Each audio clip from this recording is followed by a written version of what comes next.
Today's episode of Friday Rolling on the BS Podcast is brought to you by SeatGeek. That is our presenting sponsor. That is the easiest way to shop for the greatest and best possible tickets thanks to their revolutionary grading system. Everything fully guaranteed. And right now, if you love baseball, my listeners still, this is the greatest deal of all time. My listeners get $10 off baseball tickets the first time they use SeatGeek. Use promo code BSMLB. Download the SeatGeek app today. Or you can just go right to SeatGeek.com. We're also brought to you by our friends at Rocket Mortgage by Quicken Loans. They give you the confidence you need when it comes to getting the right mortgage if you're buying a home or refinancing your existing home loan. Get a real mortgage approval in minutes. You can even adjust the rate and length of your loan in real time to make sure you're getting the right solution for you. That's Rocket Mortgage by Quicken Loans. Apply simply, understand fully, mortgage confidently. To get started, go to rocketmortgage.com/Bill Simmons. Equal housing lender. Licensed in all 50 states, NMLSconsumeraccess.org, number 3030. And we are also brought to you by one of the hottest podcasts in the nation. Oh, yeah. House of Carbs. Joe House's new food podcast. We launched it this week. Top 5 on iTunes. People loved it. He's been doing belly sourcing on Twitter. You can tweet at him at House from DC and tweet what you want from this. This podcast is an evolution of hunger, and has a bunch of guests from the Ringer family and from outside our family. Subscribe on iTunes, subscribe on Google Play, Spotify, wherever you get your podcasts. House of Carbs. It's a good one. And finally, theringer.com. We're still cranking out content this week. Basketball season. We love it. We love it. Game of Thrones coming up, but right now basketball season is still happening.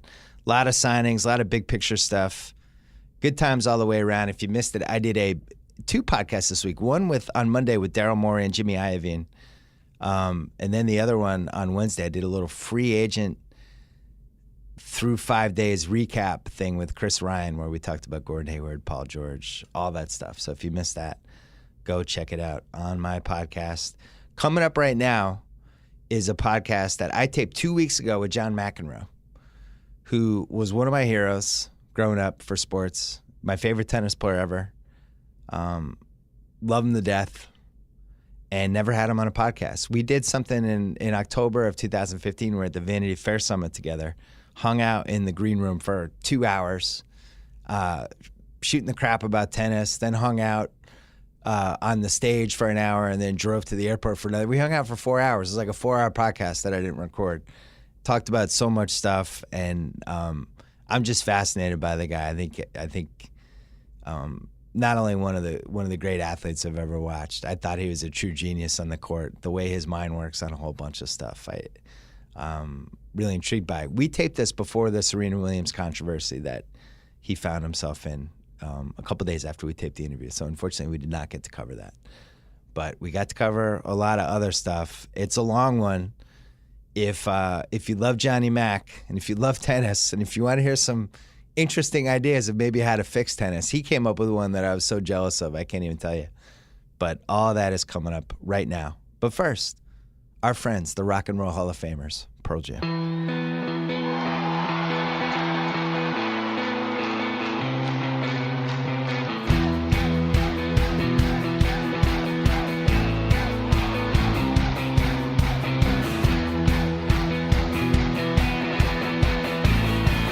Taping this sometime in June, late June. So if anything happens in tennis between now and when we run this, I apologize. I don't think what can happen. Somebody might pull a hamstring. Someone would get hurt. Yeah, a couple people would bail pull out. Calf.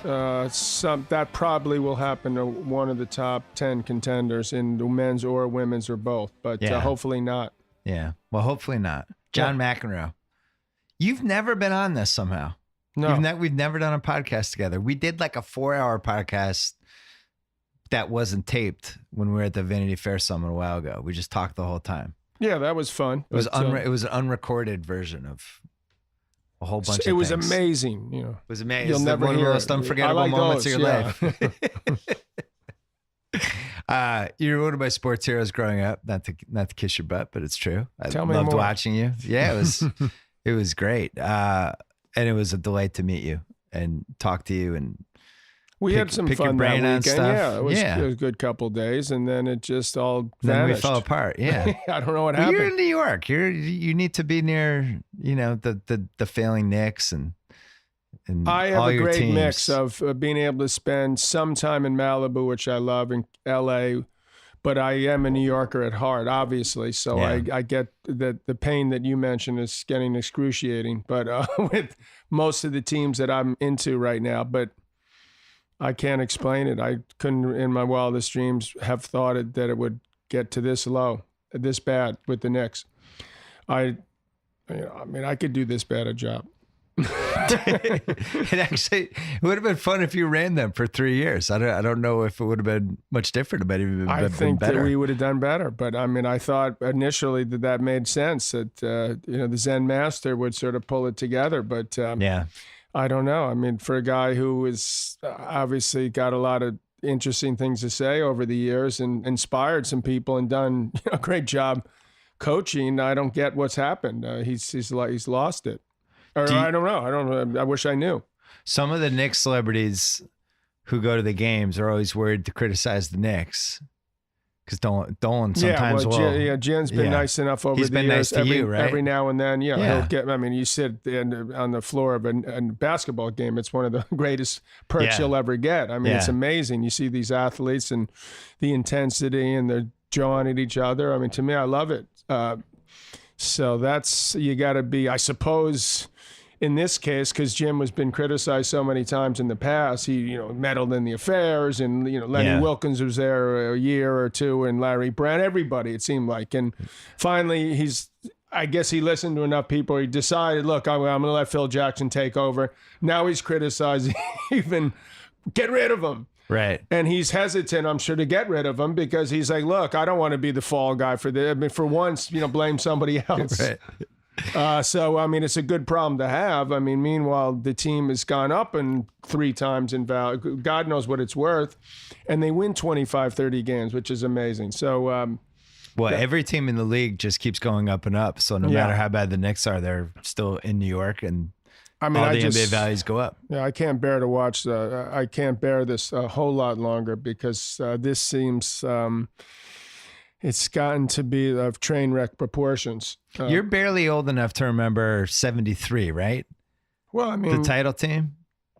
Are you kidding? Of course, I remember in 70? A lot of that. Yeah, I mean, I first started going to the Madison Square Garden probably, I'd say 68, 67, 68. I mean, very rarely. I mean, my parents afford to go to a Knick or Ranger game, but I thought that happened regularly. I mean, I thought this is going to be normal because, I mean, when you had Clyde and then they got Earl, the Pearl, and I mean, there was an amazing team, and just the type of team that you look at with sort of, to some extent, Golden State, but pass first type of selfless guys that just play defense.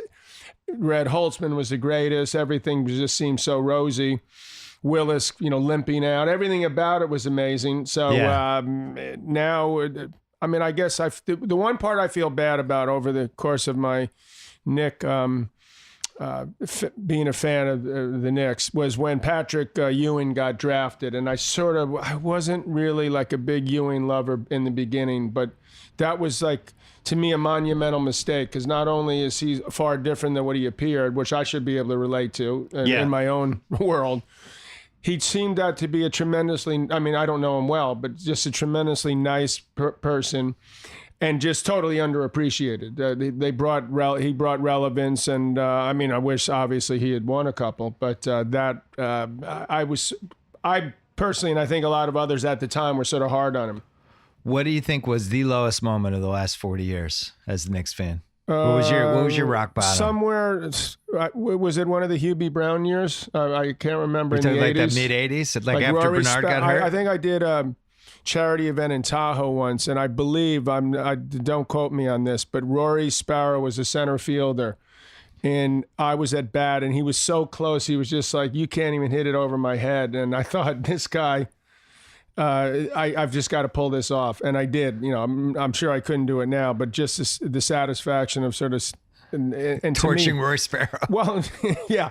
Exactly. So I sort of felt like I think he was around that time. Wasn't that the same time? I mean, it just seemed just horrendous time. And that would probably be just before Patrick got drafted. I would say that was probably the low point, although this has gotten to be so bad that I really felt bad for Melo. You know, I mean, Melo, who's not, been on the highest. I mean, he always seems like a nice person, and he's a heck of an offensive player, but he wasn't necessarily like, that wouldn't have been the approach that I've made or done some of those things, even though he's a tremendous scorer.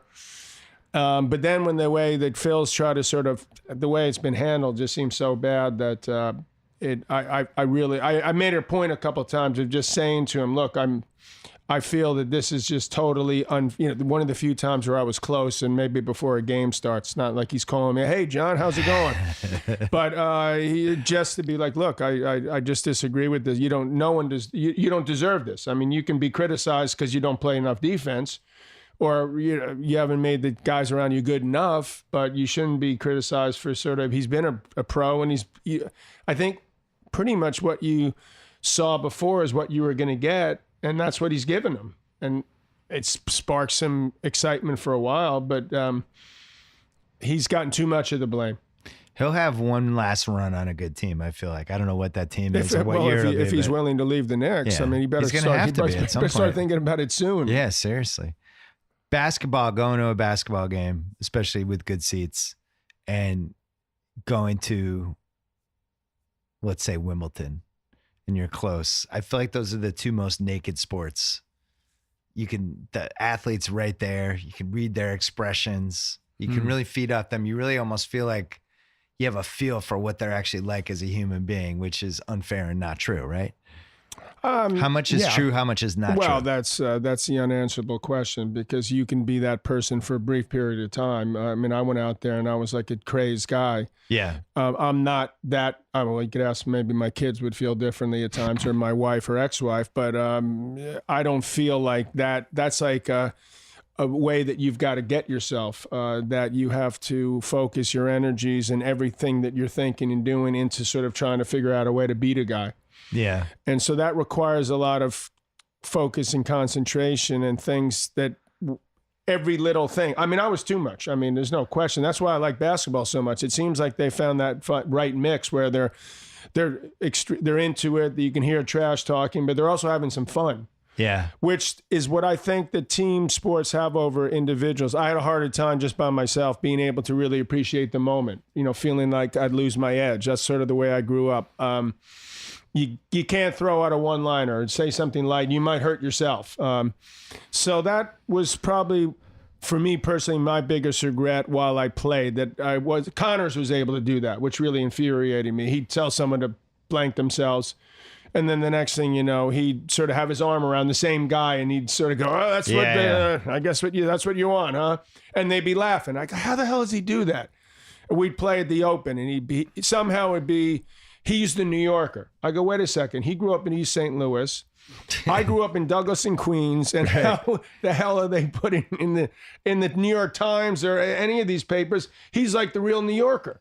So that drove me crazy. But I respected him for it. I got to say that he was able to do that. And I respect, I guess with Federer, for example, the thing that I look at with Roger is that he loves it so much. That's the part that truly, the one thing, if I envy something, I wish I was able to sort of... Like loves like being the center of attention at a match and everything that goes with it? Well, I mean, I don't think any of us dislike that, but it's just everything about it. And he loves the practicing, he loves the traveling, he loves the press conferences. He obviously loves, who doesn't want to go to the center court of Wimbledon? Yeah. But, he'd shrug off losses a lot easier to me. To me, as I got older, they stuck with me longer. I didn't learn from them. That was what really hurt me, I think, in my career. And the guy's got 4 kids, and I'm thinking I couldn't juggle 1, 2, 3. And I'm trying to figure out how to juggle the kids and be a good husband and be a good parent, and feeling like I'm doing a miserable job in a way. And then on top of that, my tennis is going down. So it's like everything seemed to be going in exactly the opposite way that I wanted it to go. And yet here he is, where he's now 35, and he did one of the most miraculous things that I've ever seen in a sport or tennis, to be able to win at Australia the way he did and come from behind in the 5th set against Nadal, who was like the craziest competitor that makes Connors look like maybe he's tried harder than Connors, which I thought was impossible. So those parts of it, I sort of wish I had... but that wouldn't have made you though. No, I don't. I think I could have been me and been a little bit more smelled the roses a little better. Yeah. I mean, almost like one of the reasons why I wrote the book, in a way, is it's sort of cathartic in a way, but sort of evaluating yourself as a person as you get older, post 50, reinvent, whatever you want to call it, to get like, look, I mean, don't look at, I mean, in the beginning of the book, I talk about my match that I lost to Lendl in the 84 French, which, you know, to this day sort of haunts me in a way. And I do, when I go to the French every year, I have these, like a nightmare basically, where I relive it almost. And it just, I mean, it drives me crazy in a way. But I think that each year's gone by, I feel like I handle it a little better. And people have those same things in their own lives. You know, it doesn't have to be the match per se. But it's like, what type of example am I setting to anyone, and especially myself, if I'm thinking about, I should have done that, instead of, hey, I did do a lot of things. Yeah. So I feel in a way almost like tennis more, which is sort of sad now. I like getting out there, and I feel like, oh, God, I'm real close. I think I can maybe do something. Back. Well, not come back, like but just feel Open. Like I can still play.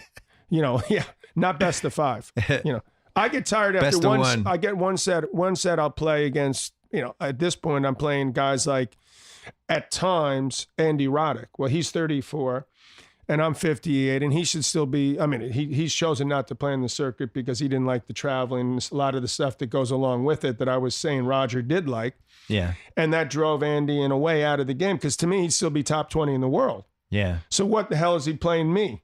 So that drives me a bit crazy, but at the same time, I feel fortunate that at least I'm remotely a couple times, sort of not that far away from at least having a good competition while hopefully putting on a good show. But I know my days, you know, I've been lucky. It's 40 years since I played Wimbledon. Yeah. My first Wimbledon when I was 18 years old. So the fact that I can even sit here and say that I'm walking out on a tennis court in a reasonably one piece, when you think of football players, for example, whose average lifespan is 20 years less than the average person around my age. Yeah. And I've known a fair amount of football players that are like cripples, these poor guys. And so I consider myself fortunate in a way. When I take a look back, I remember times where I was thinking that tennis on the one hand was a bit of a sissy type thing. And, you know, it was like the upper class. I mean, everyone looks at it that way. Obviously, golf and tennis. I was like, golf, are you kidding? They don't even run in golf. I mean, Jesus. So classy. Not that it's not the toughest game, like way tougher than tennis. It's crazy. I mean, it's an insane game. But that these guys, and you get a football player, like, and I'm thinking to myself, I was at a couple of games back when my buddies were playing the Bears way back when in '86 when they played the Giants in the playoffs, and it was 17 below zero on the field. And I'm thinking to myself, thank God I'm a tennis player. Thank the good Lord. Start to appreciate this more. Instead of whining about it, seems like it's a bit, you know, upper class, and which I've always wanted to change, but it just hasn't changed. It's, if anything, it's more difficult in a way. It's more expensive. And that's sort of our society in a microcosm. It's similar to tennis because the rich have gotten richer. And it's more difficult to be able to afford it. And that's one of the things I've been wanting or trying to change in New York with my tennis academy, because it's just the best athletes are playing basketball or playing football, or the size of a tennis court, they're putting 20 kids kicking a soccer ball. And they think that, oh, yeah, they know how to play soccer. They kick it. Well, tennis isn't that simple. You know, it's you can't bluff that you can play and just kick it around. It's a lot harder to get over the initial hump.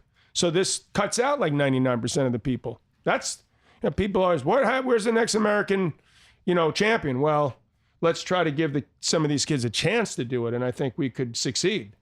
There's one other factor that I don't hear mentioned a lot, but I went through the thought process with my daughter, who's 12 now, and she's a soccer player, but she could have played a bunch of different sports. And tennis, she was just naturally good at, and she's tall. And you look at it as a parent and you go, my kid loves being on teams. She loves having teammates and just being part of something bigger than just one person. And tennis is lonely. And you're out there all the time. And it's like 5, 6, 7 hours. My wife and I talked about it. And neither of us felt like she had the kind of personality to just be like, I'm by myself, just banging balls. Does it take a certain type of personality to succeed? Yeah. I mean, excuse me. I think part of the issue with tennis is that in addition to it, you're out there by yourself, and the loneliness of it and the difficulty of being able to handle a loss, for example, because you got no other teammates to sort of cry or put your shoulder. You. Now they're saying, well, they got to focus on it exclusively. This is in all sports, but I think that I completely disagree with it. As a matter of fact, I believe that part of the reason why I ended up eventually becoming the best player in the world is that I had other experiences playing basketball, for example. I played 4 years of soccer. All those movements helped me in tennis, but more importantly, it helped me with sort of friendships. It helped me with dealing with people.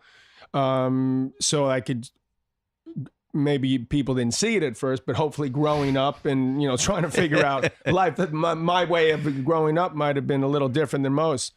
But now they're, in addition to that, on top of this, they're homeschooling kids. So they're already isolated when they're on the tennis court. Then they're further isolated. They're homeschooled. Right. And so these people don't have to function in society in a way, and they're just awkward, and they're not able to grow up, and they can't handle the success, the 1.1% that have it anyway. So that makes no sense. Right. Now, my final thing that I sort of really hopefully will change also is the idea that you go to college is terrible for your tennis. There's no players that can play, and it's a step down. And that at some point was true. And it's also, maybe it is somewhat true, that the competition level is obviously far less than it would be if you were trying to hit the circuit, the minor leagues. Yeah. It's arguable either way. It's not like the minor leagues is some unbelievable thing. But the players in tennis, and even women, girls, used to be, they could start at 16 and peak at 25. Now and men would be, say, 18 and 19 to late 20s. Now you're seeing that it's probably, with even the girls, they may be sort of coming into their own 20, 21 and lasting to 30, say, and the guys are 22 to 32. So it's all the more reason to allow them to develop as human beings, because it's not going to change the world. Look how tough it is for guys to try to win majors now at 20. Becker won Wimbledon at 17. Wielander won the French at 17. This is in the 80s. Michael Chang in 1989 won it. Nadal was 19, I believe, when he won the French. Djokovic was 19 when he won the Australian. But basically, few and far between for the most part. Even Roger, I believe, was 22 when he won his first major. We're not sure he's human, though. That I agree with. I don't think he bleeds. There was always rumors of a UFO dropping him off like 28 years ago. I can see that. Something. I mean, the guy loves everything. I mean, I remember recently he was playing the semis. This was not this past Open, the one before, and I always found it difficult because you're following the first match. So that match could be an hour and a half. It could go 4 hours. So you're trying to figure out when to eat and sort of rev up. So this match is going very quickly. I think Djokovic was beating Cilic real badly. And I go, Roger, doesn't that piss you off that like you all of a sudden, they want you out there? He's like, no, the fans will get to see me sooner. Yeah. And you're like, he has a way of saying something that's pretty cocky. Like, and you're like, but it just sounds, he's right on. And he also just says it in a way you can't help but like the guy. Cause he's like, how did you do that shot? They'll ask him on the It was pretty amazing, was it? And he's right, though. He is right. It is amazing. I feel like he's become an honorary American. Certain athletes from other countries are so beloved here that it's almost like we've adopted them. Like him and Usain Bolt, I feel like are the honorary Americans that we have. He's that way all around the world. Yeah. I mean, he's like everywhere he plays is a home. Like if he made a run at the U.S. Open this year, the crowds would respond the same way that they would have with you and Connors or anybody from America in their primes. Oh, no. There's no question. Especially since we don't have Americans. If we had an American playing especially because in no the Americans play semis. tennis. If we had, like, say, Francis Tiafoe, who's an up-and-comer who's got a shot at doing something pretty big, if he was playing, somehow got to the semis this year and he's playing Federer, I mean, I'd be trying to tell these people, look, the guy, he's got 18. Is that enough? I mean, maybe this poor guy won. Yeah. Possibly. So, but it's amazing how people don't, the Americans have given up on Americans. Please let me get one more with Roger. I'm like, Roger, Jesus. Yeah, let's get an American. Let's get somebody else in here. I mean, I like your college thing, though. I think it's smart because look at it this way. The last 20 years didn't work. That's for sure. We're doing something wrong. So if part of the rationale is no, don't go to college, it's inferior competition. Well, the other way didn't work either. So maybe you're right. Maybe we do need to. Well, and also maybe it's key to prepare somebody emotionally and intellectually and get them ready. That's true. A lot like Isner went to 4 years of college. He's been our best American. Steve Johnson was the greatest college player in history. He won I think he won like 70 straight matches, but he learned to compete. Steve Johnson, in some ways, is limited, especially compared to what the top players are, but yet he's a hell of a competitor. So he's gotten to 25 in the world. There's some basketball similarities with this, right? Like Steph Curry is at college 3 years, has a big stage in March Madness, has a couple great moments, and that confidence. You know, you can live Green that. Went 4 years. Draymond, it's not all the time, but there are some good examples of it. Tim Duncan, that's a pretty good example, right? Big fundamental. So I laugh because that's exactly the type of person you'd want in your wildest dreams. Yeah. Well, exactly. And so the fact that people don't think that makes sense, in Europe it's different. They don't have the college system that's set up. Apparently, there's not the opportunity or the excellence in a lot of the colleges. And maybe there's more traveling. I don't know the full details. Maybe some of it's money too, right? If you can turn pro and you're 19 and you're finishing second or fourth or fifth in some tournaments, you're making some cash. If you're finishing in the top, that's one thing. I mean, no one's saying if you're 10 in the world. I was 21 in the world when I entered college. Yeah. So I'm an anomaly. No one ever would have done that. The highest ranked person that's gone in since is probably 400. Right. So, but that turned out to be one of the best decisions I ever made because it allowed me sort of time to gather myself and to prepare for what the rigors of the tour would be. I mean, a lot of them are great, but you have to sort of prepare for the constant traveling and you're in all different parts of the world. And also because I had reached a pretty high ranking already, I was sort of hunted in college. So that was good preparation to how it would be when I was on the pros. Everyone yelling at me and screaming, "You a bum!" Yeah. What was the first tournament when you made a splash? When people were like, "Oh no, this guy, tennis's new bad boy." Wimbledon. That was like 1977. Okay, I was gonna guess 78, but 77. No, it was my first Wimbledon. I sort of came from nowhere and the big fro. Did you have the fro at that? When did you fully fro out? I just it depended. I always wanted straight hair. Because I looked at a couple of the guys I really looked up to were Vitas and Bjorn. I mean, Vitas's was a little wavier, but Bjorn's had the straight one. And my hair, when it was wet and I was out of the shower and combed it down, was like below my shoulders, but it always froed out, so it drove me crazy. So then I decided after a couple of years of that, of looking like Bozo the Clown or something, right? I better go with the shorter look that's got a natural wave. So that worked a little better. The 77 Wimbledon.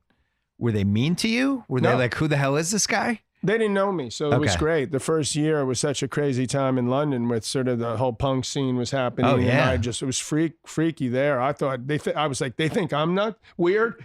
Or they call me a punk. I'm like, go down King's Road and tell me what you see there. So I found it humorous. I actually had the time in my life. No one knew who I was. I was competing, winning, beating guys that I didn't think I'd beat. I was making my way through the tournament. The guy that had... Did you think you could be number one at that point? I didn't think about it. You had no idea? No. I had, when I was 13, I played an event in Chicago and a guy wrote an article. I didn't know who the guy was, but it turns out he was an ex-tennis player. And he said, I watched this national 14 and under indoors, and of all the people I saw this one kid, and I lost fairly early in the tournament. I predict in 5 to 7 years, he's going to be number one in the world. So that threw me for a loop a little bit. So I did have a couple, and then Harry Hopman, who was an inspiration. Could you get girls from that article or no? No. Okay. Not even 21 in the world at Stanford. Still wasn't working. I thought that was going to I was like, all right, now I've got it made. And then I thought, oh my God, they don't care at all. Yeah. So I got to get it to at least top 5. If not higher. So when did that start? Like 78, 79? It didn't take too long, but by the end, I went to college for a year. I turned pro in May of 78. By the end of 78, I had reached the top. I believe I was 5 or 6 in the world, and I won the Masters. We used to play our year-end top 8 finishers at Madison Square Garden, which for me was like a dream come true. Yeah. Oh, it was amazing. Yeah. So, I mean, for me as a kid going to Knicks games and my first concert, Led Zeppelin concert, and the Rangers, and I'm sitting there going, this is too good to be true. There's 19,000 people when I go out and play Borg at Madison Square Garden or Connors. The first time I beat Connors after losing to him 4 times in a row was at the Garden. He quit on me when I was setting 3-love up, and I just was like, that's too bad. You just quit because you were going to lose. And so, because he was trying to take it away from me, I felt like. And I was like, the hell? So I just made a point of putting my arms up and showing that I support all Connors bashing on this podcast. I was always Team Johnny Mac from day one. Oh, that's good. You had to pick. In my opinion, you couldn't have both. And then when you guys, when you had lulls in your career in the mid-'80s and you became the older guys. You felt bad for both of us. No, I just gradually kind of accepted of Connors. Well, because that Lendl ruined tennis. He's a lot older than me. So, I mean, he had a tremendous career. And I respected Connors. I didn't like him, but I respected him. Nah, because come on. He gave a. Don't even give him respect. He was like Pete Rose. Nothing. You know, I thought him and Pete Rose were twins. Yeah. Somehow they're the exact same person. Played terrible the exact bowl same haircut. Way. Terrible bowl haircut. Just so intense. It was just beyond belief. You know, just when Pete Rose ran over that poor guy in the All-Star game. And then that's how Connors was. He just felt He's relentless. Well, for you, it's frustrating because you were like a genius. The ceiling of your best game was just going to be better than Connors. But he was always going to be calm. It was infuriating to him. But he tried. Well, it's infuriating to you if you lost. Yeah. Well, I mean, he was, of all the guys I played against, I don't think there's ever been a guy, maybe Chang was close. And I've seen a couple other guys that bring that all out. The Nadal is the modern day Connors. People don't realize how extraordinarily difficult that is, and how that is your biggest single quality by far in a sport. If you can bring it in every point, like it's the last one you're going to play, if you can do that, you could not know what the hell you're doing, and you'll be top 50 in the world easily. That's why Julio Cesar Chavez at his peak, I still think, was pound for pound the scariest boxer, because he was like Connors. He's just coming. You can't breathe. He's on you. You should have mentioned that to his son before he fought. That was we knew that was gonna be hard. He forgot. His father probably was like, "Oh my God, he's got to be so disappointed." This is the opposite of what I did. Let's go back to '77 though, because that's my favorite year for any city, and it kills me to say it as a Boston fan, but New York in '77, there's just so much going on. And then you throw in London there, you went there where the punk rock scene's just going crazy. But then in New York, you had all the music. You had Saturday Night Live. Yeah. You had the disco scene is taken off. That wasn't my scene. The Yankees and Reggie Jackson. I mean, there's you could go through it for a month, all the things that are going on. And then you're coming out of there too. You know, probably the last local New York that totally changed that totally changed my life. I went there as a total nobody. I missed my high school graduation. I didn't go to the prom, but I was sent to Europe to play the French in Wimbledon for the juniors. And the next thing you know, I come back and people knew who I was, and I was like the super brat guy. Yeah. Which surprised me, because I was amazed people even knew that I was playing. You didn't get that it would translate. I mean, now people listening probably, what are you talking about? You can find out anything in 2 seconds. Yeah. But in those days, it just, how the hell did they? Because I thought they were just these sort of writers in England. They were sort of starting to get on me. It was only at the very end when I played in the quarterfinals, which is my first sort of the second biggest stadium in Wimbledon. And I got upset, and the first time I ever questioned the call, and people were actually watching and saw me get upset. And so I thought it was funny when they first were booing me. I thought, why are they booing me? I mean, I don't get it. I'm the one that's just lost his set. I pissed at myself, and I try to snap my racket. And then it just all exploded from there. Nothing was ever the same after that for me. Hey, let's take a quick break to talk about Squarespace. Oh, yeah. One of our longest sponsors here in the BS podcast. We've had these guys forever. Whatever your next big idea might be, count on Squarespace to help you create an eye-catching online platform that brings it to life. Whether you need a portfolio to showcase your work, a store to sell your products or services, or a blog to share your ideas, Squarespace gives you everything you need to look like an expert right from the start. You even get a unique domain which strengthens your brand. I can't speak, and makes it easier for visitors to find you. Joe House has one. He has his website's either called House Eats or housefromdc.com. I think it's called houseeats.com. But that's even more relevant now that he's a podcast star. Squarespace's award-winning templates help you create a beautiful website. It's a simple and intuitive process. Nothing to install, patch, or upgrade ever. And Squarespace's award-winning 24/7 customer support can help you with any problem. It's not 23/7, it's 24/7. No matter how technical or trivial seeming, think of them as your own IT department.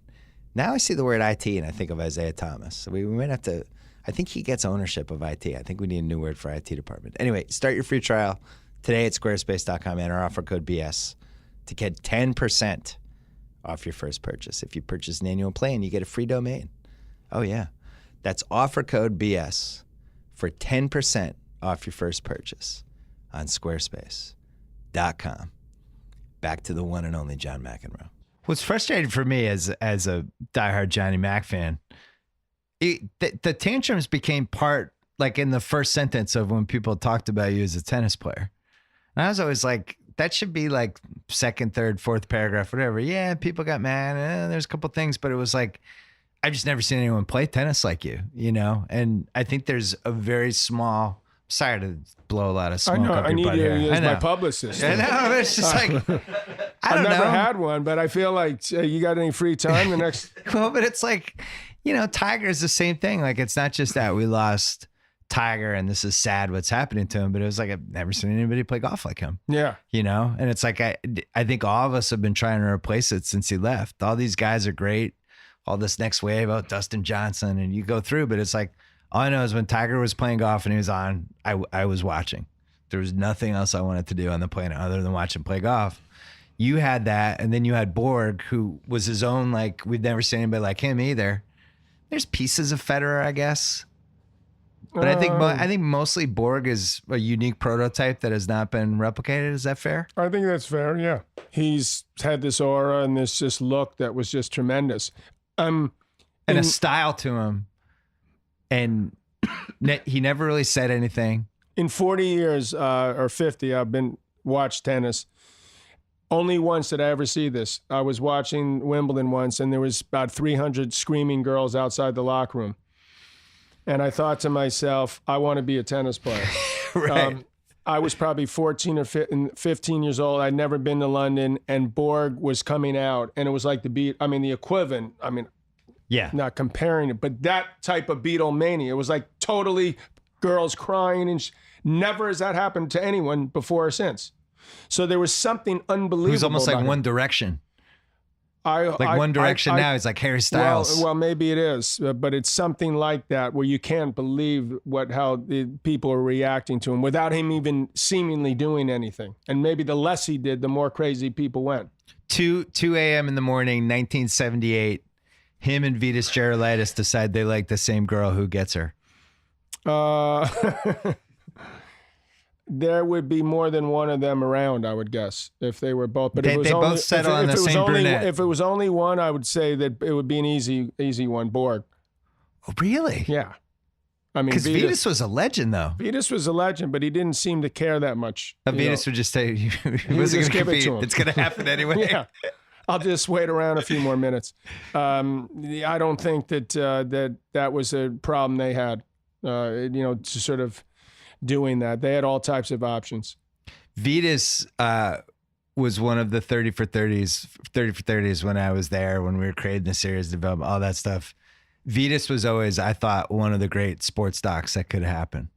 Because he seemed like... Does it not happen? I hope it does happen. Because it's at some point. Maybe it's too late. I don't think it's too late. It's never too late, right? So you had that whole class of guys, right? Which would just never be recreated or I don't think reassembled so. ever. Because those days there was... era combined with the guys. The era, and then the money wasn't as nearly as crazy, and so you didn't maybe correlate, I'm blowing God knows how much money if I do something stupid like stay out all night at Studio 54. Because our goal was to me, in a way, was we wanted to be the greatest tennis players we could be, but we also wanted to sort of be able to try to burn both ends of the candle. Yeah. We wanted our cake and eat it too, or attempt it. We were going to do a hell of a job trying. It was like the LeBron, Wade, Carmelo, all those guys. If you put them in 1977 and they were up all night and disco had started in New York City and nobody knew what was bad for you and you're just going. I think that's it. I mean, I heard that Michael Jordan, I don't know this to be true, but I heard that he used to like go down to, gamble on that. Gamble on. Well, that is true. I'm guessing that's not the healthiest thing the night before. No. But it didn't seem to matter when he beat up on the Knicks or most everyone else, and somehow he did it.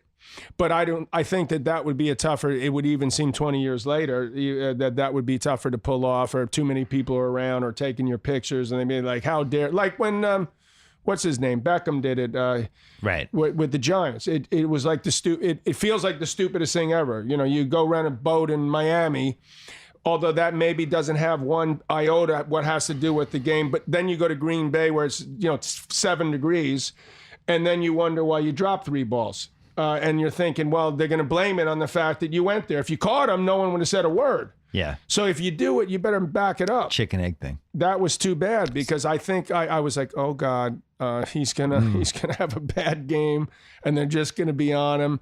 And he could have shut him up, but he just had to do do this, and now it's just gonna continue. He's like the Nick Kyrgios of football. Nick Kyrgios is probably, of all the tennis players around, he's the best and most talented of any of them. Unbelievable talent, but they forget the mental part is the self-destructiveness is. I know, it's not like I don't know something about this, and so you try to tell these guys in a way. Look, I mean, this is just this. You're going down the wrong path here, and you try to say it in a nice way, or you try to be truthful. Like, I don't want to be a commentator where I'm like BSing. And you see him throwing a match, and he technically he may not be tanking it, but we know damn well, everyone in tennis, that he's not giving it the effort. That's the one thing I can't watch when I commentate, is like people not giving it that effort. You always call it out. I don't like that. I can understand having bad days, and I can understand you freeze in front of people. All types of things happen that you don't want to happen. You prepare for so long, and then you just lay an egg. It's the worst feeling in the world.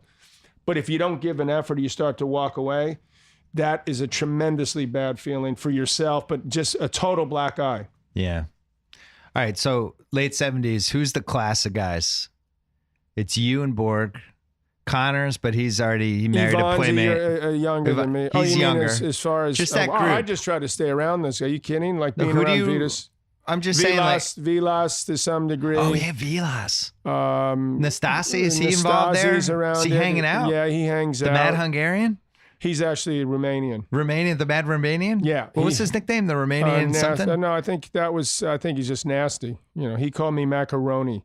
He's the only guy that called me macaroni. And he'd go up to girls, which was, the dumbest thing ever to me. He'd be like, "Are you going to sleep with him or not?" I go, "Do you think maybe we possibly could have a little more tact than that?"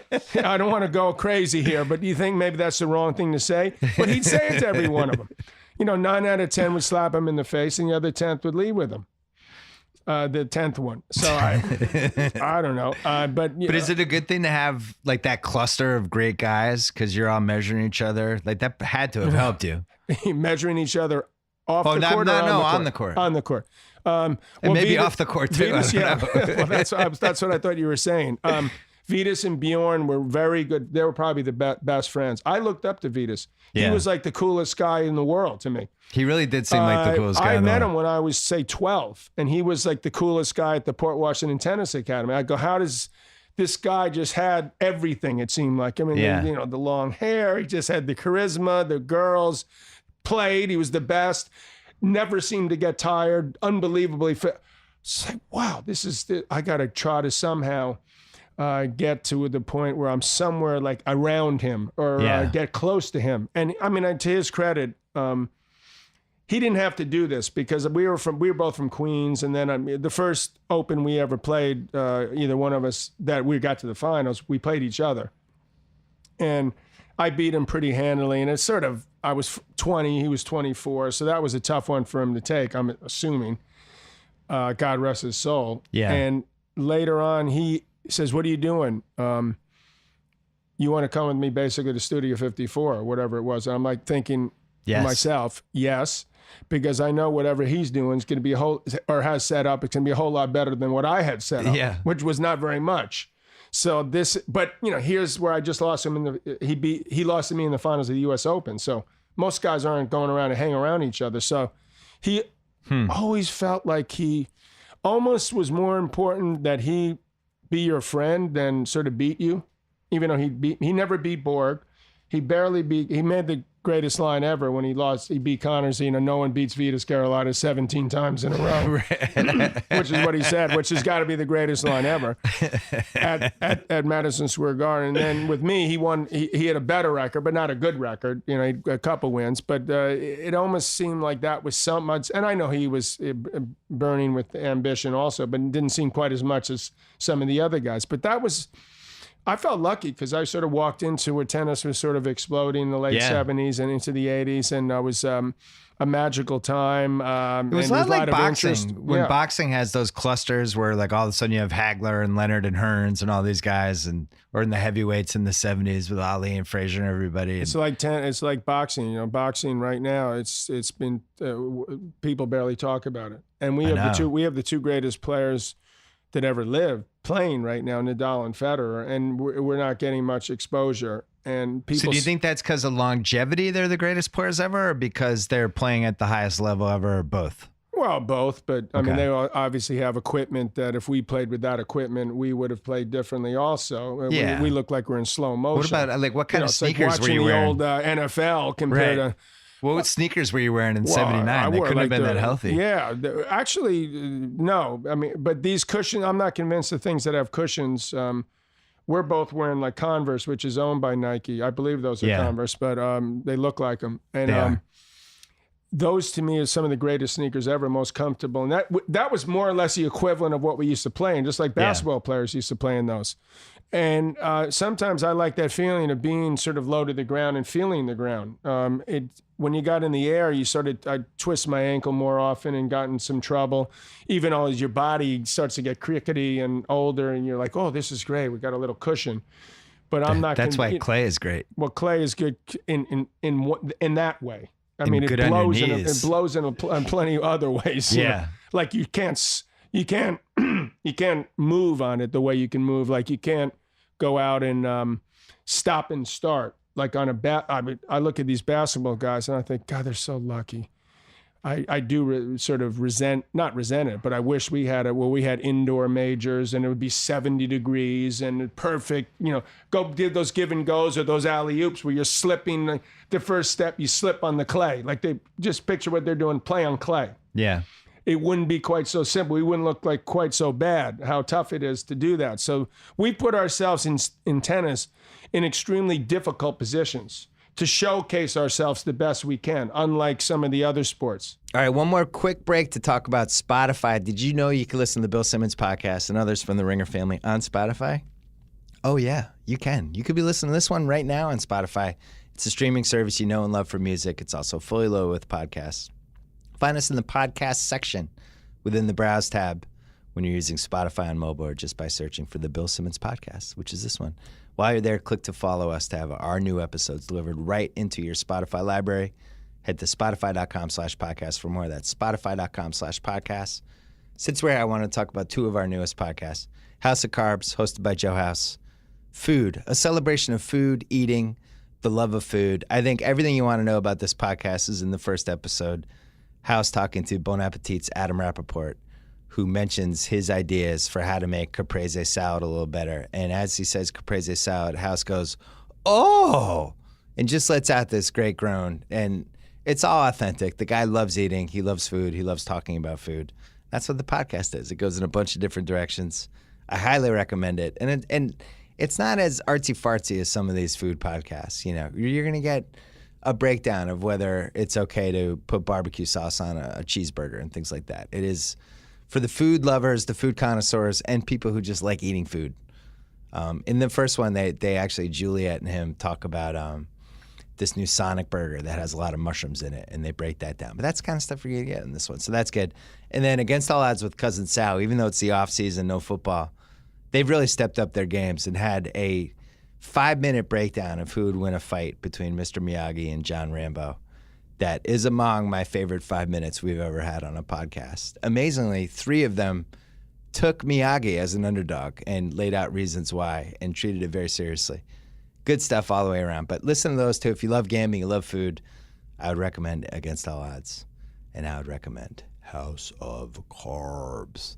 And you can listen to those on Spotify to bring it full circle. All right, back to the one, the only, John McEnroe. I didn't want to throw a bunch of tennis. I want to go back to the 80s in a second, but I didn't want to forget this idea. I think there should be a doubles major. A doubles major. I think part of the problem with sports just in general is that we just get stuck on the way we did it 40 years ago and we never try to innovate and go. And I think the NBA schedule is a good example of that, right? Why is it 82 games? Because they decided in 1970 it was 82 games. Doesn't mean it should be 82 games now. It should probably be like 70. But like with tennis, I really like doubles. I think it's fascinating. You were probably the best of all time at it. You were just great at it. And it was fun watching you play doubles. I think it would be fun watching other people play doubles. And at the majors, it's an afterthought. And it's this thing you also do. And should you keep that? Oh, yeah, I'm going to play doubles. And Serena, it's like in her spare time, she's winning the doubles title. I would like to see an actual doubles major that would almost be like how we're doing with this Olympics 3-on-3 basketball thing, which will be a disaster the first year. But then by 2028, I think it'll actually be pretty cool once they actually. That's in the Olympics? It's in the Olympics, yeah. But with tennis, play half the court. I could maybe still come back. If they had 2 weeks and it was like, here's the tennis, it's going to be doubles. We're going to put it in this awesome location. There's a lot of prize money at stake. It's not going to happen. So you don't think that works? Never. I'm not saying, I don't use the word never very often because I think that once you say it, it's, you're proving that. Then you're opening the door. Well, not only that, it's just very rarely is it, my kids you never are nice. You always do that. No, neither one of those. Okay. So I think doubles is on life support. I watch it now and I'm like, are you kidding? Well, so let's talk about that. How do you improve doubles and make it so that it's something? Because I think that's probably the Bryan brothers complaining right now. Hey, why are you bad-mouthing doubles? I'm the guy that loved doubles, and somehow I'm the bad guy for doubles. But you're the reason why I'm not going to give up on this idea yet, because not only is doubles fun to watch if it's done correctly, but the camaraderie of it is what I like, and that's what tennis is missing. Tennis is so individual, you versus me. I actually like the thought of, I like when the Williams sisters play doubles together. I like it also. I just don't think that it's visually at this point the way they play it. It's just sort of wham bam, thank you, man, swinging for the fences. People out there playing like they're on the singles court. The strategy of it's changed. So what was it when you were doing it? What was the strategy? Well, I mean, there would be more of a sort of a build. You chip to the guy, or they hit a low return. He builds up. Maybe a guy poaches. Maybe he doesn't. Now they just swing as hard as they can at everything. End it on the serve. And to just go for a winner on the return. Every rally is sort of guys stand an inch from the net because generally they don't know how to volley. So the way to counteract that is stand very close to the net and just start moving one way or the other. The other guy stands back. It's like chickens with their heads cut off. All right. I'm giving up. No. Now you ruined it. I don't want it now. No, forget it. Well, I'm out. Good. What if we use wooden rackets? Wooden rackets. I think the cat's out of the bag on that one. All right. So doubles is dead. Doubles is what they should do, which they let them, since people like yourself like doubles, and I don't dislike doubles. I liked doubles. I find it to be distracting to what we need to do to take the game to another level. I would eliminate people that don't know the sport of tennis. They come on and there's two people playing singles, and they have the doubles alleys, which aren't used. Why the hell are they even there? Yeah. Why not just have the court they actually use, for God's sakes, and maybe put people like VIPs or people around the court closer, which we used to do at the Open, like family and friends. But, Jack Nicholson would come and he'd have this seat, and that's inspiring, just like it was for the Lakers in the 80s or whoever it is. When these, guys come in, this is a great idea. So you're saying you have the umpire on one side and the players. The ball boys, umpires, obviously. You don't need umpires either in tennis, which is the one sport that would be, if you really want to make the game exciting and really bring back trash talking, you eliminate the umpires. Oh, the self-call. The players call their own things. The players call it, but you have a challenge. So you could challenge them, and people are like, you cheated, McEnroe, you did it again. And it would bring this whole element. It will never happen. It will never happen. So, I shouldn't have said never. So my wife plays a ton of tennis. And they call their own stuff. And once every 3 weeks she comes back slated today. And I ended up getting kind of in a fight at the, you know, in this whole story, and there's bad blood after. And you're right. It would be fantastic if that was the Australian Open finals. And, you know, Federer and Nadal are coming to blows. It would be amazing. It would be amazing. You could have the challenges, right? You could have challenges that would allow you to go back and challenge what you thought the guy was cheating you. And you could convince yourself that the guy was cheating you. Yeah. Even if it wasn't true. And then that would even add an added element of interest to when they call for the challenge and you wait for the replay. Because let's be honest, people cheat in tennis, and we know who they are. There's some people who just can't help themselves. Well, they cheat. You know, people are always, you know, I would throw myself into this category where you sort of take the rules, you know, where you can take them. They use bathroom breaks as sort of ways to break momentum now. You know, they don't have to go to the bathroom. They'll tell you they did, and you can't prove that they didn't. Right. And, a lot of diarrhea in tennis there. A lot of stuff going on, a lot of injuries that were not, you know, they make it up as they go along, you know, and you can get away with that. And from a sort of the spectacle of it, as a commentator, I look at it, I sort of, sometimes I'm entertained. I'm like, here, this is taking this girl who I used to play team tennis with, one of the Chinese girls, she looked like she was going to have a heart attack. It was so hot, and she fell over. Yeah. They put her back, they stopped the match for 10 minutes. I mean, there must be rules that you can't do that. After 10 minutes, she's getting looked at the doctor. She comes back on the court. She looks like, you know, she's going to drop dead. And you're thinking, what is going on here? Don't put her back on this tennis court, whatever you do. And she was out and played a little, and you're thinking, what? I mean, but from the standpoint of there's drama, real drama, it was sort of, if you see someone cramping, usually you've broken that person down, and that should matter. That should matter, and that's what you try to do, is break them down mentally or physically. That's the whole point. In the NBA, if LeBron got cramps, they wouldn't be like, we have to stop the game for 10 minutes as LeBron deals with his cramps. He would just have to leave the game. Or they'd have to figure something out, like put the air conditioning on, like when it was in San Antonio, where he was cramping. Or, you know, I did the studio for that game. Poor guy, one day it was 89 or whatever. You're thinking, oh, sorry, it wasn't 70. Not that LeBron is not the most amazing athlete, but they're not. It is lucky when you have that sort of set thing. Yeah. It's a pretty nice thing. Wait a second. Let's go back to the no umpire thing.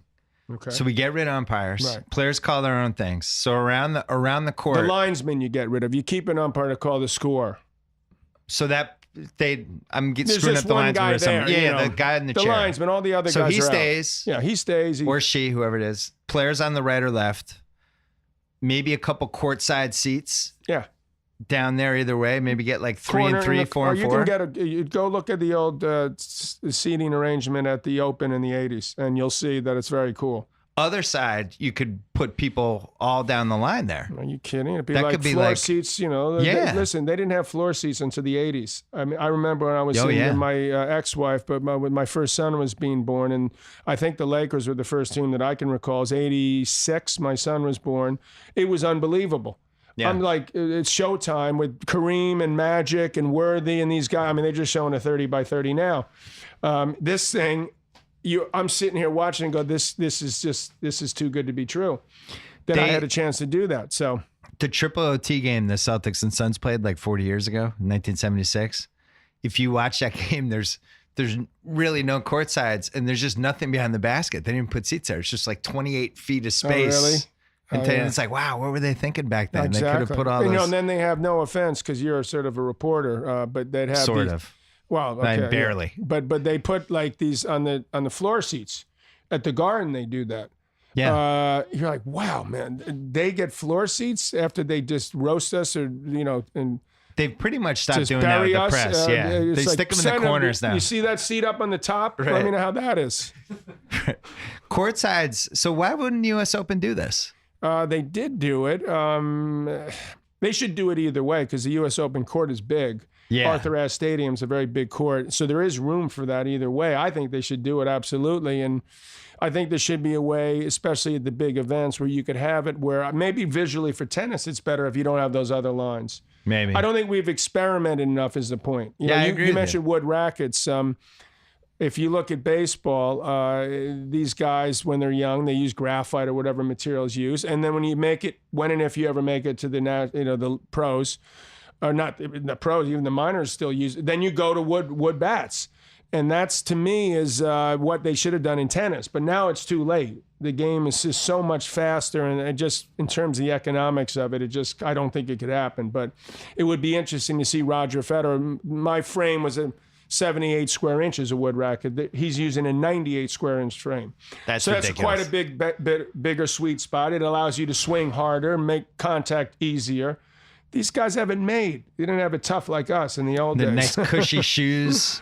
And they're like, oh, they're amazing athletes, and they're like, we're total bums. Like, you old farts couldn't move at all. But Borg was the fastest guy I ever saw on a tennis court to this day. No one I've ever seen is faster than him. I think your generation would have been okay with the advantages that everybody has. I think it would have been interesting to the idea of, it's the fun part. He's thinking what I would have done. And it was also about getting in someone's head. It wasn't like Connors was coming on the court with me and saying, hey, how you doing? He wasn't exactly real friendly, and I wasn't real friendly to Ivan Lendl. And with Borg and how we got along. Yeah. But for the most part, you're sort of battling and you're trying to get up some sort of anger and sort of hate, bordering on hatred. Well, Lendl was like a robot. I don't even know how you would try to get in his head. He was like barely a human. He really was. Like from Rocky IV or something. He was unbelievable. So that was quite a tall order. If I could get him pissed, I knew I'd accomplish something. I'm a little suspicious how these guys are able to play 5.5 hour matches and stuff. Just doesn't seem. Well, I'm suspicious of this isn't the only sport we should be suspicious of. Let's throw that down. As these guys know, I'm suspicious of everybody. It's amazing that certainly they know more than they've ever known, and they certainly have better ways to sort of recover. And what you put into it. I mean, Milos Raonic, who I worked with last year and still trying to, want to help him. He's got these booklets, the detailed booklets of, depending on how long he plays, what exactly the meal he should put in afterwards. I'm like, Milos, it's not about that. Yeah. It's about, you got some fucking cojones, man. Right. And he gets that in a way, but he's so, and I don't know to what level that matters. And you wonder, like, how the hell do these people do this sometimes? It's beyond belief. I mean, I played 2 6-hour matches in my life. I felt like I needed to get a wheelchair when I walked off the court. Well, probably before the match, you're probably having a cheeseburger and fries. No, it wasn't that diet bad. soda. Well, Borg had this. He had 2 hours before, which I also already found difficult. But he'd have a steak, a baked potato, and a vegetable every meal, dinner meal, for every match he ever played. Never once did he get tired in a match, and he never was. Maybe that's why he retired. He had high cholesterol. Maybe he had a heart attack.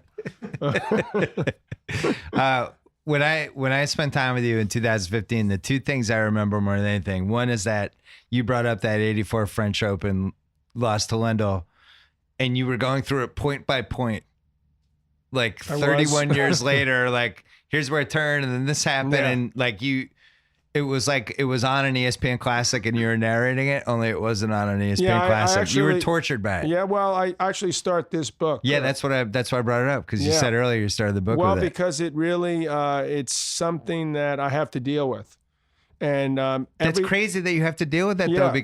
So the thing that bothers you, you could have the Grand Slam, right? Well, I could have had it because I would have gone to Australia then. But I also just feel like beating myself. Yeah. It's tough when you beat yourself, and it's tough the way it all happened. But it's also tough because Paris is arguably the most beautiful city in the world. And there's anyone, my wife, or I'm sure any woman alive, and most guys, hey, let's go to Paris. It's every building you look at is just an extraordinary spectacle. And I've been doing commentary for the past 25 years. So I go, it's nice. You get to go to the majors, basically, is what I do, which is great. But it's the scene of the crime. Exactly. So I just can't help. And then my good friends always seem to bring it up after a couple drinks. Hey, John, what happened? Are you kidding me? You're going to ask me about this now again? Did you ever pull a major out of your ass, though? I mean, maybe there was the bizarre equivalent of it that when you shouldn't have won, that you won? Well, it's probably not to that degree, no. Yeah. No. I actually blew a couple more than I would say I was able to steal one. I mean, I had a couple moments. I wasn't. Which one do you think you borderline stole? Well, I think the year that in '80, which is my probably best year, I beat Lendl in the quarters at the Open, and the next day I played a 5-set doubles match in the finals, And then this is Friday, so should have been a day off. Then Saturday, I played Connors in the semis, and I beat him 7-6 in the fifth, where I was down. Ooh. Yeah. I remember that one. That could have gone either way. And I was down in the fourth after being down 2-1, and I came back. And then the next day, because there was no day off, I had to play Borg after I'd lost him into that 80 Wimbledon final, which is the most famous one I was ever part of. And I was 2 sets up, and it got to a fifth set. Like, I was like, oh my God, I'm going to blow it again.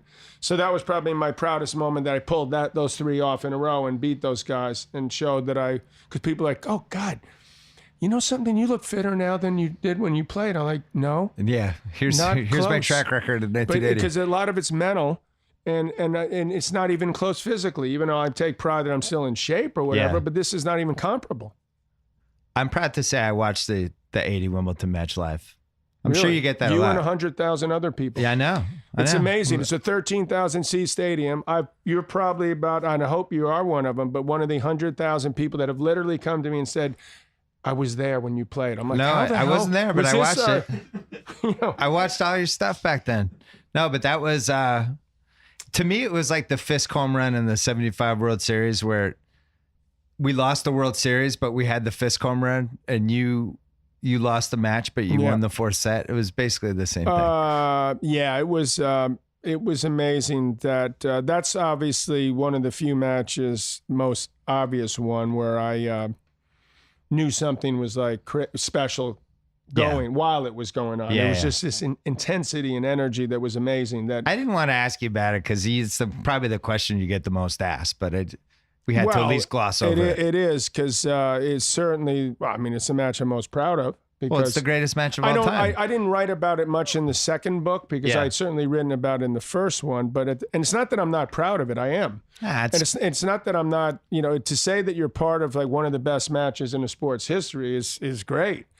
Most people don't remember I lost. You know, they think like, oh yeah, that was great. You won the tiebreaker. That's why it's like the Fisk homer. People don't even remember the Red Sox lost the World Series. So that's also good. Yeah. You know, I don't bother to tell them that I dumped the fifth set. But at the same time, it's a long time ago. You know, so to me, it's got its own folklore. It's not like I want to go watch it again and say, oh, because that tiebreaker was amazing. Well, it's good because you have the documentary now, so it's kind of this. It's got the snapshot now. Well, I had the just going to live from on. A few years ago. Then I had this movie that's coming out that I've had nothing to do with. That Shia LaBeouf is starring. I was afraid to ask you about that. Are we okay with this movie? I'm afraid to talk about it. Okay, good. I hope it's good. Okay. I mean, I don't want a movie about me and Bjorn, and I'm pretty sure it's about this match in 1980. I don't know what. How are they going to handle the left-handed thing? Apparently, they did something where somehow they reversed the sort of the way they film it or something. I'm out.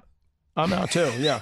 I don't know how they do it. That sounds horrible. No, well, that they make him, he plays because he's righty. They make it where he's lefty. I don't know how they do that. That's beyond me. Tennis movies have always been just doomed. I'm more concerned about the size of his legs. So when I saw him, I'm like, wait a minute, I did have some pretty strong legs, and those look a little spindly. But he supposedly, I know he's crazy, which may be good for this particular role, but he's also supposedly a good actor. I haven't seen a lot of his work, and I never actually have spoken to him yet. And this all sounds terrible. And None of this sounds good. I kept saying to these people, because they want me to sort of get involved and promote it. And I'm like, look, well, first I want to see it, because I want to see if this is a disaster that the other tennis movies have been, a couple of which I was in. Yeah. So I don't want to. Which ones were you in? Wimbledon. I was a commentator. A lot of close, tight shots of Kirsten Dunst over the wide shot of whether she could hit a tennis ball or not. And then they said, like, you really got to express it, and it was like, unbelievable shot. But I go, that's not. I think they really prefer what I sound like. Yeah. And that's good enough. No, let's really ham it up. Yeah. Incredible. So I just like this. Wow. I go, oh my God, I am so bad. I was like one of my worst roles, feature roles. I'm trying to think. What are the other tennis movies? Spring Break with Carling Bassett. I missed that one. Yeah, you were still playing when that happened. It was actually, it was called Players in 1979. It was Dean Martin Jr. Yes. Ali McGraw, Maximilian Schell, Steve Gutenberg. I mean, a pretty good cast. All copies have been destroyed. That's a good thing. Yeah. That would be, including my cameo was pretty abysmal, even though Bob Evans directed it. Bob Evans. He was a producer of the movie. And Kid that stays in the picture. Yeah. And you probably spent some time at Bob Evans's house in the 80s. Not too much. I was more you were my neighbors. ex-father-in-law. Yeah, but by that time, Ryan was up at Farrah Fawcett, so I didn't see him too much, which probably, as we all know, might not have been the worst. Yeah, probably a good thing. So then when did Borg leave? After the 80 Open? 81. 81 Open, yeah. Open. He just walked out, and that was it. He kind of kicked his ass. I felt like that was one of the reasons. Yeah, but I mean, it was a mild ass kicking. You could say that things could change in a year. You never know. Like someone gets injured or things happen. Yeah, people have life things, kids, who knows, they complicate things. There's no reason at 20. He was only 25. Now, if you think Federer at 35. That'd be a scandal now if that happened. If somebody just retires at age 25. It was a scandal then. To me, it was a shame. I mean, he was my best rival, and he walked away. I was like, look, I'd rather lose some more to him because I think the game was getting so exciting. You've talked about this before, but just it was, you had a loss after that happened. Just you never were able to fully replace it. I think I did a couple of years later. I had the best year, but for a couple of years, I was sort of floundering in a way. I was still doing well and finished the year #1 a couple of times, but they weren't my best years. Those two, and it was disappointing. It was hard to handle. All the attention sort of was placed on me, and so that took a lot. I don't know if I was prepared for that. I really didn't anticipate that he would do that. None of us did. We were all completely shocked. I remember when he first told Vitas and I that he was going to quit. We thought he was kidding. We just thought he was BSing us, and then he said, "I'm not playing anymore. I'm quitting." And we were like, "Yeah, right." Sort of like that. And then we went to this press conference. This is in Australia when he first told us. And they said, well, how do you feel about next year? It was one of the first questions. I'm very excited about next year. I can't wait. And we're like, what the hell? Because he said the complete opposite to us. So needless to say, we were confused. But they also did some acidine things like our association. And I'm not going to bore your listeners with the details. But it got ugly where it was just, in a way, he was forced out. And this is like if you force LeBron James out because, he's got his muscles are too strong. So, you're not allowed to play again until you lose some of that muscle mass, because it's not fair to the other players. It was almost as if they said to him, unless you do certain things and sign certain forms, you're going to have to go play the qualifying, which would be that's insulting. Put the guy in the Vegas Summer League or something. You're like, what? Yeah. This is our greatest player, ever, biggest player we've had. And you're going to treat him like what? So, tennis is really screwed up in that way. I think how you've described with the void not having Borg there, it always made me wonder, like with Jordan after he won the first 3. And he just didn't have a rival, right? He's just looking for a rival. Magic leaves. He kills Clyde Drexler. The next year he beats Barkley. There's really nobody on the horizon. And, there's been a million theories why he retired that first time. But I always felt like that was part of it. Whereas you look at somebody like LeBron, and from the moment he showed up in the league, he had these carrots being waved in front of him. He had to beat the Pistons. Then he had to beat KG and the Celtics. And then what about the Knicks? I mean, he never was really that worried about the Knicks. You didn't even mention Ewing. He had to overcome the Spurs, Knicks. And now he's got the Warriors, and it's just all these carrots. I'm talking about Jordan. Yeah, come on. But I think that's important. It'd be great. Is you need that carrot kind of dangling. I mean, that's what was so great when you see Larry and Magic. Exactly. It's the greatest. And so Jordan came along, and he was in a way. I'm not comparing myself to Michael Jordan, but I tried to. I wouldn't be against it. I would sort of get. I was one of your biggest fans, so I would support thank you. But just in terms of following like Connor's Borg. Oh yeah. And then you try to get in that mix and get respected. And Jordan eventually did that. And he's become the greatest player, ever, or him and whoever you want to ask. But even then, you still have this thing about Magic and Larry. In a way that elevates them now even to another thing. Wow, totally. Isn't it great they got it together? And I had this thing with Bjorn where I sort of maybe bypassed what was going on with him and Connors and become like the equivalent of Magic and Larry, and then lost that. Yeah, which was a bummer. Well, you also because had a great it wasn't the same with Lendl. No offense, even though Lendl was arguably, could be better. Some people could say he was a better player. No, but I wouldn't. But nonetheless, there was a void. Mats Wilander was a great champion, but he wasn't Bjorn Borg. Yeah. So what is that thing? What are the board that people hit the tennis balls against. Some backboard. Is that what it's called? The backboard? Like the wall or the wall, whatever. Yeah. That was Lendl. That was his style. Supposedly, it just felt like it was just like hitting. Yeah. There was no personality. There was no charisma to it. That I didn't feel like there was an artistic anything to it. It's still the same. He was just like a tennis robot. You should see him coach. He's like that too. Yeah, the Federer or Nadal, and the fact that that's still going. Do you think they have that for each other? Do you think they measure? Because Federer's such a nice guy. I wonder if he measures anybody against himself. I don't know what I think he in terms of like. Do you think he wakes up going, "I got to beat Nadal. I want to be the champion of this." He knows that Nadal's made him a better player and vice versa, which is important. Yeah, he's probably grateful for him, right? Yeah, he is. Exactly. That's like he appreciates the fact that people used to hit to his backhand, so therefore his backhand could get better. Yeah. You're like, how does he turn lemons into lemonade? He does an incredible job of that. So that's the way Roger is. Nadal, you can see he tortures himself, even though he's an amazing athlete, obviously. But he's so OCD and he's touching everything and he got to move. And, and Roger's just sort of cruising around and he's got, touching every part of his body, every point. He'd drive anyone crazy. Yeah. You almost hope he'll lose a little so he doesn't have to do this, The poor guy. I don't know what he's going to do when he's retired, man. He'll be like an Evian dealer, She's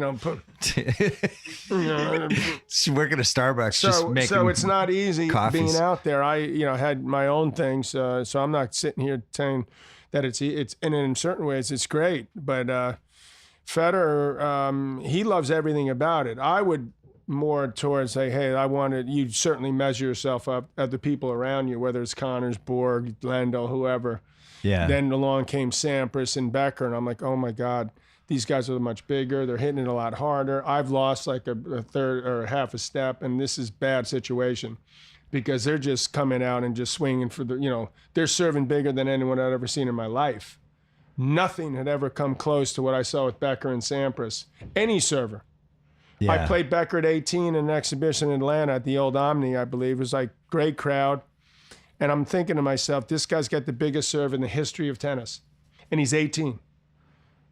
And not only would he ever, he'd be diving and, volley. It's not like, you get the ball back, you've won the point. You still have to deal with, he's got a great forehand or he's willing to dive for volleys, all this other stuff, which was real exciting at the time. I loved watching Boris. I hated playing him. Becker to me is like almost like a Penny Hardaway type in tennis history. I'd say way better than that. Well, Penny Hardaway was top 5 All-NBA during a really good year. I'm just trying to think of like some basketball. One or 2 years. How many years was Becker? Well, Becker he only was number one very briefly, but he won 6 majors. Oh, that's better than Penny Hardaway. Oh, I don't know. Maybe he's along the lines of it would have to be someone like I wasn't going to say Tim Duncan, but it's going to be somebody who won a title and then got hurt. Someone won more than one title, like numerous titles. A power forward type guy, like Elgin. I don't know how many did Elgin Baylor win. That's too far back, but not Scottie Pippen. He's a little. I'm trying to think because he never gets mentioned at all anymore. Karl Malone type guy, but Karl Malone didn't win anything. Right. Charles Barkley. He always talk about. Because I did a couple of things with Bob Costas, I think we did on the record, or I think that's what it's called. And sometimes, because I'd be on the panel with him and Chris Collingsworth, and I'd think, well, these guys obviously are great at what they, in their own way, they're great commentators, but they'd be sitting there telling everyone what they want, how to do this or what you need to do. And I'm thinking, did they ever win any? As far as I know, they never won. Either one of them won one. But that shouldn't be because they look, you're some wimpy tennis player or whatever. But to me, it was sort of, you have to be a little bit careful. Even if, obviously in football, you got a lot of other people. And even in basketball. I mean, to me, Barkley got conned by Jordan totally, like that year. Like, 1,000% let's go play agree. golf. And, buddy. And then he fell for it, and he should be sitting there. That's his version of Paris, to me. Yeah. Would be, he's got to live with that the rest of his life, because I think he could have won it, but he just was too busy wanting to be, Michael's buddy. It started with the Dream Team the year before. So it appeared. I mean, I don't know. No, it started the Dream Team. Charles, to me, is obviously really good at what he does, and he's turned out to be a lovable guy. And he was a great basketball player, but he got burned the way I got burned. Yeah. Is the way I look at it. So what held back Becker, just out of curiosity? Why wasn't he one of the top 6 players ever? Becker's going to be one of the top 10 or 15. His body didn't hold up too long. And he's a tremendous player. He got to 7 Wimbledon finals. He won 3 of them. So wait a second. It sounds like we're talking about Shaq then. Maybe Shaq. Because Shaq was like the 12th best player ever and probably should have been like the 5th. Yeah, that could be about right. Yeah. That's unbelievable good, athletes. Because he's very big. He was extremely unusual for a tennis player, that build. He looked like he'd be sort of he stood up real straight with the posture and intimidating, 6'3", which for tennis at that time would be the equivalent of about 7 feet or 7'1", but 6'8" in basketball. Is he the greatest athlete who's ever been a good tennis player? Who? He's Becker. He's got to be up there. I'm trying to think. He's not the greatest athlete. He isn't the greatest athlete, actually. Who do you think it is? The greatest athlete who was ever good. Borg to me was the fastest, and then Djokovic is sort of the most sort of Gumby-like and ability to play sort of like in crazy positions. Yeah. And Roger's the most beautiful player I've ever seen play, and Nadal is an amazing specimen. Yeah. Those are the guys I put up there at the very top. And Lendl became a machine, but he's not at their level. Yeah. I don't think, but that's a pretty high level. So even though you get this question all the time too, just for my listeners, so you think Sampras is the greatest ever on grass? Yeah, I think Sampras. These players now, they scoff at me and they say, "Oh, they return a serve too easily." I don't buy it. Again, the grass is different than when he played. It's easier. It's a truer bounce, which I think all of us would have preferred. Yeah. Why not? We were taught shorter backswings and take the ball in the air because there was a lot of bad bounces. Now there's a lot better so that people can afford to stay back, although I think they stay back way too much. But Pete, to me, was the greatest fast court player. Rod Laver was my idol, so I put him up there. And then I put, 2 years ago, before Nadal started having a lot of injuries, I thought Nadal's overall record was better than Rogers. I was going to give him a slight edge over Roger. Now I've shifted back to consistency-wise and overall record. Rogers is better. And he's recently beaten Rafa 3 times in a row. If he had lost that Australian match, you could have swung back at 3-1 in the 5th when Nadal was going to pull that out of his rear end and win that thing. You would have said, because that was the fastest court I've ever seen an Australian Open played on, which is not normally Nadal's best surface. And he was handling. He beat Milos in the quarters. He had that 5-hour match with Dimitrov, who's trying to make a name for himself, can't get over the hump. Then he's got 3-1 against Federer. So those are the 4 guys I put 1, 2, 3, 4, and then I probably put. But you were the one who said I thought you had to say by the surface though, right? By surface, yeah. Like slower court, I put Nadal, and then like a hard court, I put Djokovic. And overall, I put Roger because he can play on all of them. Right. So for year round, you'd go Roger. Now, what if he was like in my basketball book? I did this whole thing about the wine bottle team, where I put together the greatest team, but you had to use the actual year. You can't just be like, I've picked LeBron James. It'd be like, all right, what year LeBron James? You give me 2013 LeBron James, and same thing. Magic's a really good example because it's like, do you want 87? I score more Magic. Or do you want 85? I'm just completely selfless. I'm the point guard Magic. That's a tough call. So who would you, what wine bottle tennis player would you pick if you had to go through one season, all 4 tournaments? Djokovic, when he won, the last, he was holding all 4 at once. And so, this past French. I mean, when he won the French last year, he had all 4. Now he's got none. So he's like become somewhat of a shell at what he was a year ago, which is almost as surprising as him winning all 4 at the same time, because that hadn't been done for 37 years. And then he fell off a cliff. Well, he's had, some, I don't know exactly, but some off-court stuff that's complicated things. And then I think Roger, 2005, won 3 of the 4, and he was in the finals of the French, the one he lost. Connors, 74, won all 3. They didn't let him play the French. Yeah, screw Connor. I'm not giving Connors time. We don't want to give Connors that same forget list. that guy. Then we got Nadal. What was your wine bottle year? Mine would have been the 84 when I won the Wimbledon in the U.S. and I was in the match I lost to the French. Then I would have won all 3 and then gone to. I didn't play the Australian that year. I pulled out, and I didn't play only in the beginning very much. So that would have been I won. I was like 82-3 or something that year, and I believe I should have been 83-2.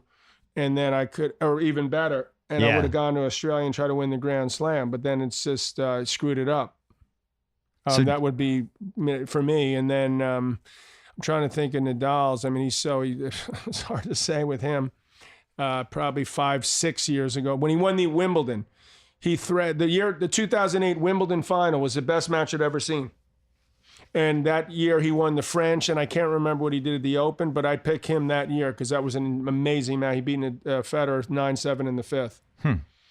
And Serena is still the best tennis player of all time if you're measuring her versus whoever the second person she was going against is, right? The gap between her and number 2 is much bigger than any men's tennis. I don't know. I mean, not on clay. I think like Steffi on clay or Henin and Justine Henin would cause some serious problems. But anything like on a quicker court, I think she's the best. And she could win on the clay too. I mean, she's just an amazing athlete. And but even more so because she obviously is an amazing athlete, but her will.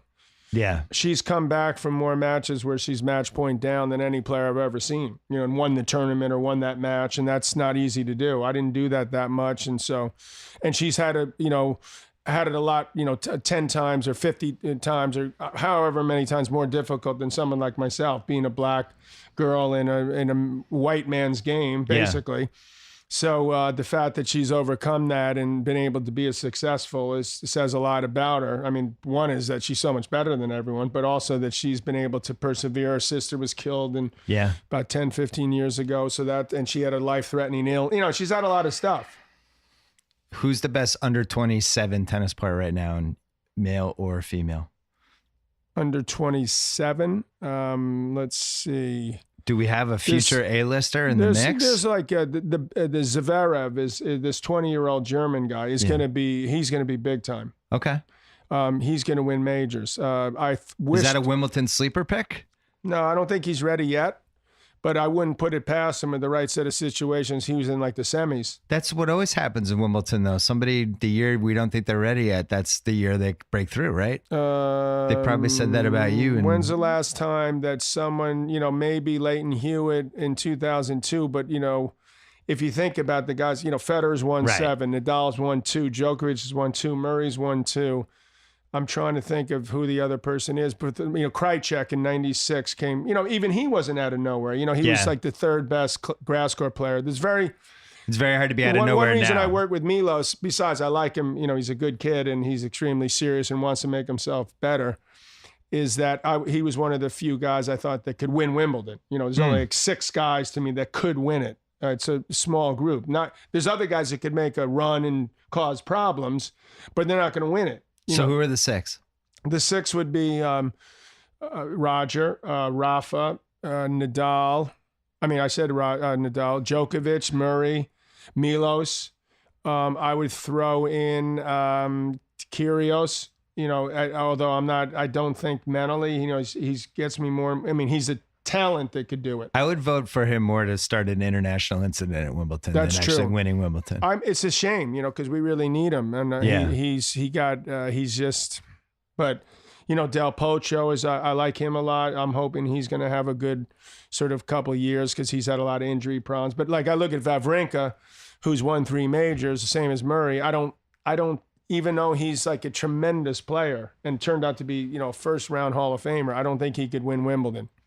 All right, I left some stuff on the bone for the next time you pass through town. Beautiful. There's some scoring ideas I have. I have some ideas. There's other stuff I want to talk about in the 80s, but we'll save it for the next time. But really serious, when maybe the really seriously book comes out. But I think this is but seriously. No, I think the book hopefully will be something that will be looked at favorably. And hopefully people will get an interest out of it. It's more like my last 15 years because I did this other book. So I'm hopeful that people will have some fun with it and hopefully see that having some fun with myself and that I've learned a little bit over the years. I mean, Lord knows I'm 58 for God's sakes. I better learn something, right? Bill, thanks for having me. John McEnroe, thank you. All right, that's it for this week for the BS Podcast. Thank you so much to Spotify. Remember, you can listen to the Bill Simmons Podcast and others from the Ringer family on Spotify, the streaming service you know and love. And now, it's not just music. It's fully loaded with podcasts. Find us in the podcast section within the Browse tab when you're using Spotify on mobile or just by searching for the Bill Simmons Podcast. Click to follow us to have our new episodes from The Ringer delivered right into your Spotify library. Head to spotify.com/podcast for more. You can get Larry Wilmore. You can get Joe House, Cousin Sal, Ringer NBA Show, Ringer NFL Show, The Watch, Achievement Oriented, whatever you want. It's all there. Spotify.com/podcast, or search for us on your Spotify browser. Your Spotify search browser, I should say. Also, thanks to Hotel Tonight, the app that helps you find amazing hotel deals at the last minute up to 7 days in advance. Perfect for a spontaneous getaway or indulging in a little staycation. They helped a bunch of Ringer staffers who were going to Summer League in Vegas.